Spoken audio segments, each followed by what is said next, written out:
News room में एक बार फिर से आप लोगों का स्वागत है और अब हम बात करेंगे विदेशी वेबसाइट्स की। किन बड़ी बड़ी वेबसाइट ने किन खबरों को लीड स्टोरी बनाया है, तो हम सबसे पहले यहाँ पर बात कर रहे हैं बीबीसी की। बीबीसी ने जो लीड स्टोरी बनाया है, सीरिया में जो विद्रोहियों का मुखिया है, नाम है अहमद अल शारा, उससे बीबीसी ने बातचीत की है और उस बातचीत के दौरान जो अहम बातें निकल कर सामने आई, जिसको बीबीसी ने लीड स्टोरी बनाया है, वो आपको हम बताने जा रहे हैं। इस बातचीत के अंदर जो अहमद अल शारा हैं, उन्होंने कहा है कि जो देश है सीरिया, वो युद्ध में रहकर पूरी तरह थक चुका है, अब वो शांति चाहता है। और साथ ही साथ उन्होंने कहा है कि सीरिया पर जो सैंक्शंस लगाए गए थे, वो सैंक्शंस अब हटा लिए जाने चाहिए। उसके पीछे उनका तर्क ये है कि ये सैंक्शंस बशर अल असद की जो रिजीम थी उसके ऊपर लगाए गए थे, आम लोगों का इसमें कोई दोष नहीं था। अब सीरिया बदल रहा है, बदलाव के दौर से गुजर रहा है, ऐसे में इन सैंक्शंस का कोई मतलब नहीं है, इससे आम लोग जो है वो प्रभावित होंगे और यहाँ पर जो सैंक्शन लगाने वाले देश हैं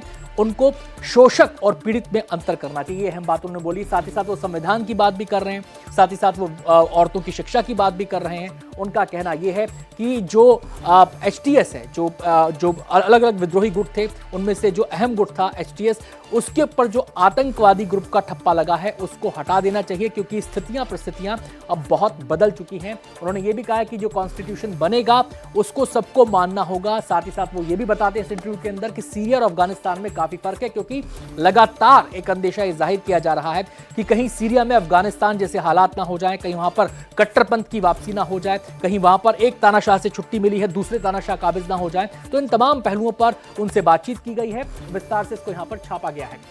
ये तो बात हुई बीबीसी की। अब हम बात कर लेते हैं अल जजीरा वेबसाइट की, जो लगातार अपनी जो वेबसाइट है उसमें लीड स्टोरी को बनाता है मिडिल ईस्ट से जुड़ी स्टोरी को, खासकर इजराइल और हमास के बाद के जो हालात पैदा हुए हैं युद्ध के बाद के, उसको लेकर। तो यहाँ पर जो लीड स्टोरी बनाया गया वो ये कि इजरायली फोर्सेस ने जो हमला किया गाजा में, उसके बाद 16 लोगों की मौत हो गई है और ये हमला एक हॉस्पिटल में किया गया और उस हॉस्पिटल में 16 लोगों की जान चली गई। एक एंगल ये है इस स्टोरी के अंदर। और दूसरी अहम बात जो बताई गई है वो ये कि यूनाइटेड नेशन यानी कि संयुक्त राष्ट्र संघ जो है, उसने ये कहा है कि इजराइल ने एक बार फिर से उसकी रिक्वेस्ट को मना कर दिया है, नकार दिया है। किस लिए?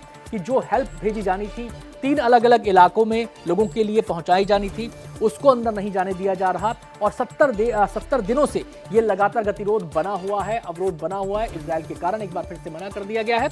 और यहाँ पर हम बात करेंगे अब CNN वेबसाइट की। CNN वेबसाइट के अंदर जो पहली लीड स्टोरी बनाया गया है, लिज चेनी से जुड़ी इसको लीड स्टोरी बनाया गया है और आपको इसमें बता दें कि उनकी मुश्किलें बढ़ने वाली हैं, ये बताया गया है। जो जनवरी 6, 2021 में, यानी कि जब ट्रंप हारे थे, कैपिटल हिल में जो हंगामा देखने को मिला था, उसकी जांच से जुड़ी थी लिज चेनी और उनकी मुश्किलें आने वाले दिनों में बढ़ सकती हैं।